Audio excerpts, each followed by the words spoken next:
En otras palabras, la víctima se echa la culpa por la violencia.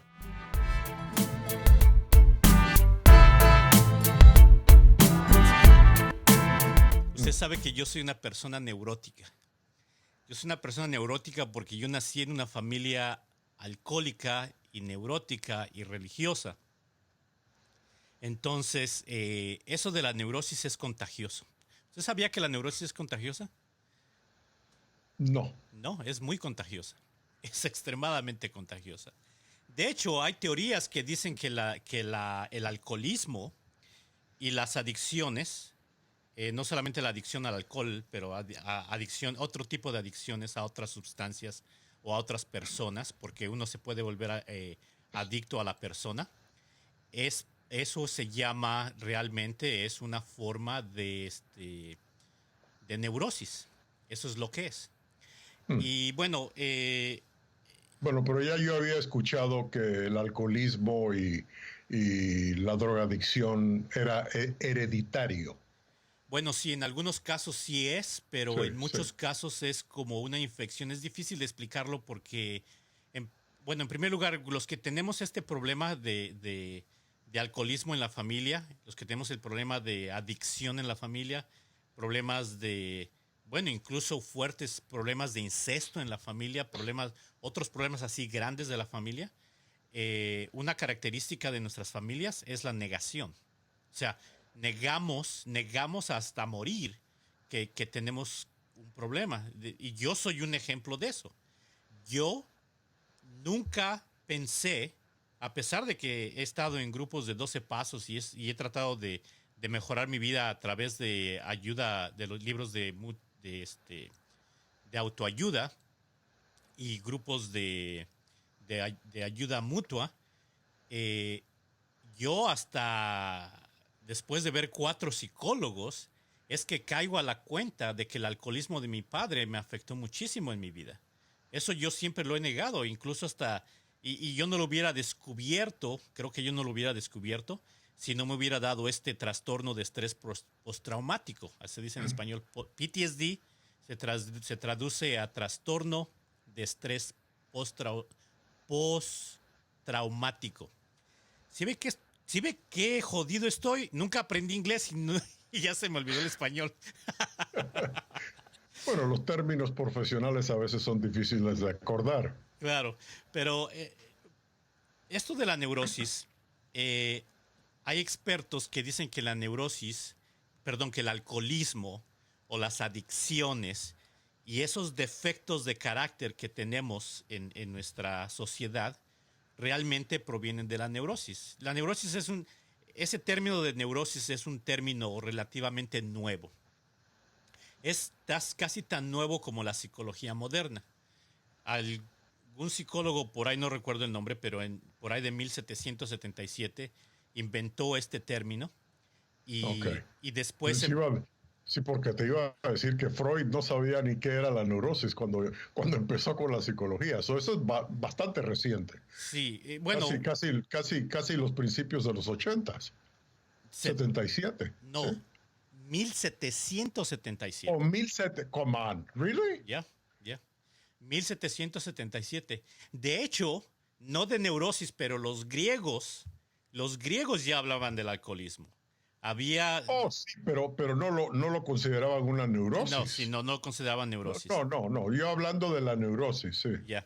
Bueno, pero al final de cuentas, ¿qué es un neurótico? Y bueno, ¿y por qué me gusta hacer este tipo de programas? Usted se pregunta, oye, ya párale, ¿no? O sea, siempre con la neurosis, siempre con el alcoholismo, siempre con la disfuncionalidad. ¿Qué onda, güey? Aliviánate. No pasa nada.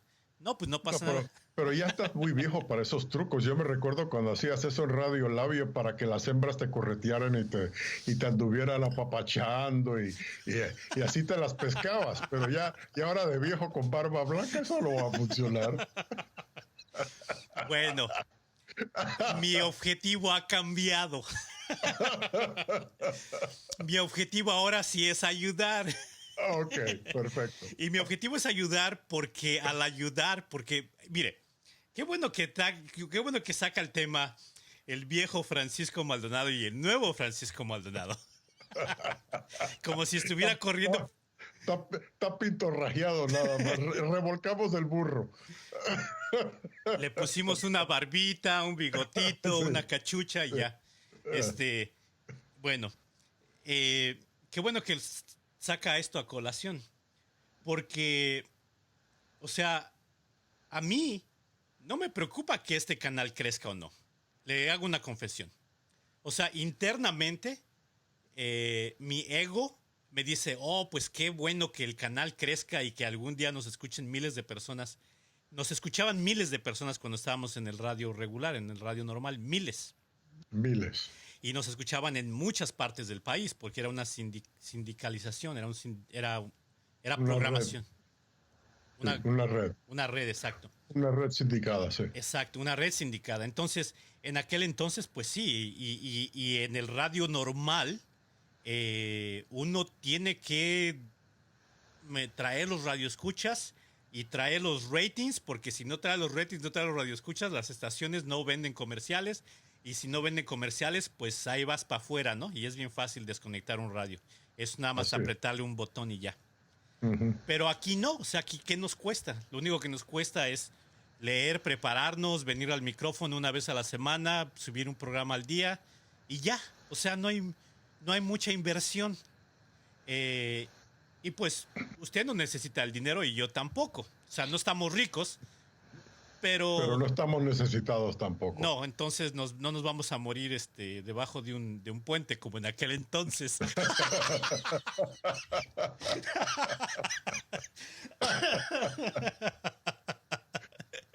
Bueno, no, tampoco en aquel entonces nos íbamos a morir debajo de un puente. De hecho, estábamos mucho más jóvenes y Sí, teníamos muchas más opciones. Más bien era que éramos aferrados, así éramos es. necios. Bueno, pero ¿por qué le estoy platicando todo esto? Porque con una sola persona, si yo hiciera este programa cada semana y pusiera y subiera programas una vez al día, y solamente tuviera un radio escucha, una sola persona que escuche y que le ayude lo que usted le dice, lo que yo digo, con eso me doy por pagado. Eso es todo. Y yo pienso que a medida que hagamos esto, mi perspectiva no va a cambiar. Mi perspectiva es que yo quiero ayudar a la comunidad latina, a la comunidad hispana, y la única manera que lo puedo hacer es a base de mi comunicación y mi experiencia. Pero entonces regresemos a lo de la neurosis. ¿Qué es un neurótico?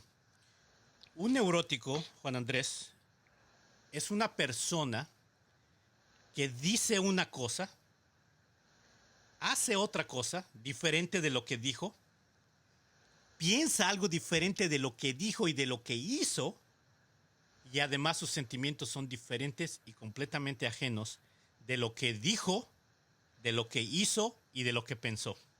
No, pues estás describiendo al presidente Trump. Lo andas choteando y el pobre hombre está en el hospital medio muerto con la COVID-19 y tú lo estás describiendo hasta los dientes. Me estoy describiendo a mí mismo. Me estoy describiendo a mí mismo. Ok. En la parte más alta de mi neurosis, esa persona era yo. Esa persona que decía, especialmente cuando regresé de la guerra, yo decía que yo amaba a mi familia, que yo quería a mi familia. Pero yo les gritaba a morir.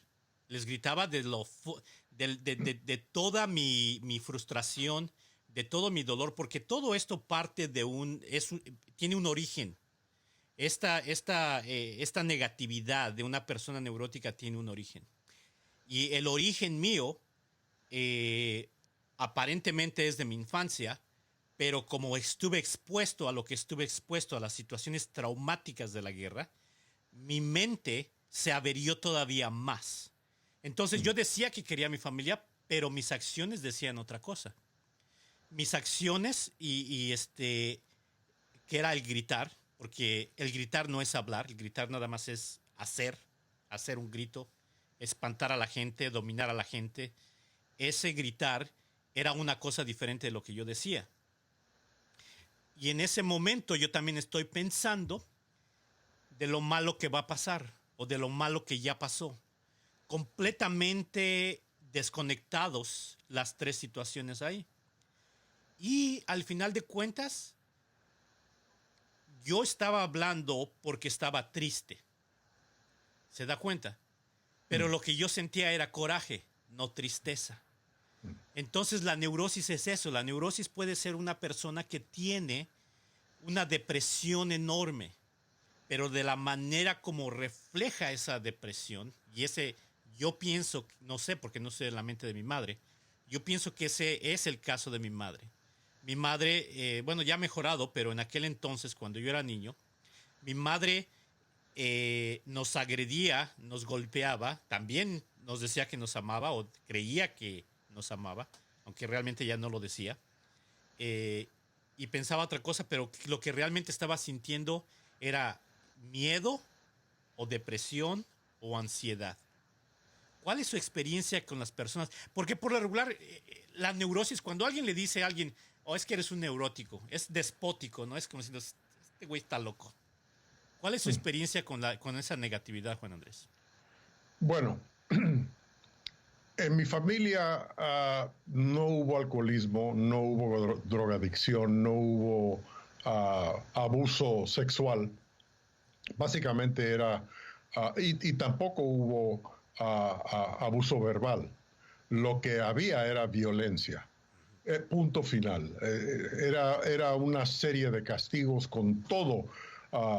Los 4 hijos de mi abuela, porque ella... es un cuento muy triste, ¿no? Mi abuela es de descendencia inglesa y jamaicana. Y ella se tuvo que venir de Jamaica a Filadelfia, Pennsylvania, los Estados Unidos. Salió, creo que como a los 12, 13, 14 años de edad, para ser una criada a una familia en Filadelfia. No le gustó los Estados Unidos y por suerte el jefe de la familia había hecho una aplicación para trabajar en el canal de Panamá. Y lo aceptaron y se llevó la familia y se llevó la criada. Y cuando llegaron a Panamá, ahí entonces conoció a mi abuelo, judío jamaicano también, de Jamaica, de descendencia judía, y se conocieron y empezaron la familia. No duró muchos años el matrimonio, y de repente algo pasó en ese matrimonio que los hijos relativamente jóvenes, con la más chiquita todavía de brazos, mi abuela recogió toda la ropa, la puso en sábanas, amarró las sábanas, le dio a cada hijo una mochila y se fueron al tren, porque estaban de un lado de la República y se vinieron en el tren a la capital a desaparecerse para que no lo encontrara el abuelo. Pues algo pasó, digo, para que sea algo tan, estamos hablando, y estamos hablando en unos años que era difícil para una mujer, primero, ser soltera, tener hijos y buscar trabajo, porque las mujeres no trabajaban en esos años. Y en un país tercermundista que apenas se estaba desarrollando y los gringos metiéndose ahí construyendo el canal. A esta mujer frustrada, teniendo que buscar trabajo y todavía echa cuentos que los primeros días que llegaron a Panamá estaban tan pobres, viviendo con una amiga de ella, dormidos en la sala, que cuando cenaban, mi abuela salía y compraba la carne y masticaba la carne y se tomaba el jugo de la carne y le daba lo que sobraba, o siendo los pedazos de carne sin jugo, a los hijos para que cenaran con un poquito de arroz. Y todos platican lo mismo, que eso es lo que comían y lo comieron así por casi un año. Estás hablando de un estrés grandísimo que esa señora se crió tratando de lidiar con estos hijos, y el mayor tuvo que empezar a trabajar luego como niño. Entonces, en esa frustración empezaron los castigos de ella hacia sus hijos, la cual los hijos, porque es algo que se pega, lo siguieron con nosotros, los primos. Y yo todavía me siento con mis primos y tengo conversaciones con ellos. Y cuando el minuto que yo menciono la violencia, tengo una prima que lo acepta, pero la mayoría de ellos dicen, sí, pegaban mucho, pero yo me lo merecía. En otras palabras, la víctima se echa la culpa por la violencia. Y esa es parte de esa enfermedad, es parte de la frustración tú estás hablando de traer ese coraje por dentro que no puedes vivir, no puedes aceptar. Tú no lo entiendes de esa manera, pero cuando tú te explicas a otras personas que ven la vida diferente como tú, que no ha vivido tu experiencia, lo ven claramente, lo entienden con tu manera de ver tu situación. Y así lo miro yo, cuando yo, porque he estado alejado viviendo en los Estados Unidos y regreso a Panamá y me siento con mis primos a platicar y me quedo callado la mayor parte de las veces, pero los escucho con eso y me da mucha tristeza cuando ellos justifican las golpizas, porque eran golpizas horribles que se les daba simplemente porque ellos se lo merecían. Niños, estamos hablando a veces de 3, 4, 5, a mí no me importa, hasta cuando éramos adolescentes nos golpeaban horriblemente. Eso era ese es el problema de mi familia, ¿no? Y que me imagino que tiene mucho que ver también como los momentos que tú sufriste también cuando niño. Sí, esa es exactamente la situación. La situación es que en una familia donde existe el abuso, porque no es otra manera de decirlo, de paso le voy a explicar, le voy a decir. La, la, la, yo a mi madre ya la perdoné. Yo a mi padre ya los perdoné por lo que me hicieron. Eh, bueno, yo no soy nadie, pero yo tengo que perdonarlos para yo seguir adelante en mi vida. Entonces, reconociendo que la vida de ellos, así como usted describe la vida de su abuela y de su familia, reconociendo que la vida de ellos fue durísima, más dura que la de usted, el mismo es el caso con mi familia. La vida de mi papá y la vida de mi mamá fueron extremadamente duras, extremadamente difíciles. Si el alcoholismo en mi familia estaba, digamos, para aventar un número así como decimos los mexicanos, a la brava, si el alcoholismo en mi familia estaba a 6 o 7, ellos crecieron alcoholismo que estaba al 8, 9, así de plano, ¿no? Y otros segmentos de la familia han vivido el alcoholismo que se ha llevado gente, o sea, han muerto por el mismo alcoholismo. Pero hay expertos que dicen que el alcoholismo y la adicción y estas dependencias, la codependencia, todos estos son síntomas de la neurosis. En otras palabras, lo que yo conozco, si yo le remuevo esa adicción o esa afinidad al alcohol que tiene mi padre, lo que me queda es una persona neurótica. Mi madre, como era seca o como es seca, como nunca tomó alcohol, eh, bueno, una cerveza o algo así, pero no a emborracharse nunca. eh, pero digamos la religión, ¿no? Porque esa era su manera de imponer o su manera de compensar. Porque eso es realmente lo que pasa y por eso vienen las adicciones. Porque una persona neurótica siente internamente este dolor, siente esa ansiedad. La ansiedad puede pasar de ser simplemente una ansiedad a ser un pánico, pero lo que existe y la razón por la que el neurótico hace una cosa, dice otra y siente otra y todas estas disfuncionalidades dentro de la mente, lo que Confusiones. confusiones es porque hay un conflicto interno, ¿no? Dentro de ese conflicto interno, entonces la gente como yo empieza a hacer, digamos, empiezo a ver moros con tranchetes, empiezo a hacerme celoso, empiezo a hacerme intolerante, empiezo a permitir que la ira se apodere de mi racionalismo, de mi paz, de mi serenidad. Y de repente agarro una botella y me la tomo y me siento un poco mejor. Y de repente agarro otra y mañana me hacen, porque nadie me hace nada, yo permito que me pase, me hacen enojar otra vez y yo me voy al garage y me agarro otra cerveza. Y ese día ya no es una, ya son dos. Y al siguiente día ya son tres, y ya son cuatro, y ya son cinco. Y voy a hablar del desarrollo de la adicción en un programa más adelante aquí, cuando vamos a hablar de celulares. Pero hay etapas específicas que identifican cómo llega una persona a esa adicción. Pero el punto que yo quiero hacer y yo quiero que quede muy claro es que dos cosas. La gente que es neurótica y la gente que nos hace sufrir, lo que nos hizo sufrir durante la infancia, eh, ellos no lo hicieron porque así lo quisieron.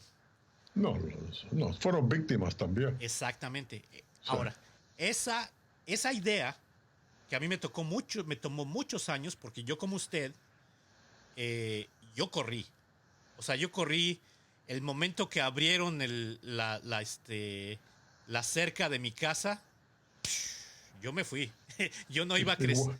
Igualmente. Yo no iba a crecer en ese ambiente. Y también yo me identifico con lo que usted dice. Y cuando yo voy, a mí me dicen Santa Claus, no por la barba, me dicen Santa Claus porque llevaba regalos, ya no llevo nada. Pero antes llevaba regalos y me dicen Santa Claus porque todo el mundo se porta bien, todo el mundo sonríe, hay fiestas, hay comidas, hay visitas, vamos a ver a fulano, sután. Y usted sabe cómo es cuando uno va de regreso Sí. al país de uno. Sí. Pero yo, ahora que yo he hecho este trabajo de recuperación, yo les he dicho, ustedes me ven o me hacen sentir como un héroe, pero piensen en lo siguiente, si yo hubiera estado aquí por estos 30 y tantos años, yo sería parte del problema. Yo estaría involucrado en sus novelas, en su tragedia, en su manera de ver la vida. O sea, lo mejor que podrían hacer es que ustedes busquen ayuda. Y ese es el punto que quiero hacer del programa y lo seguiré haciendo una y otra vez otra vez que abra el micrófono.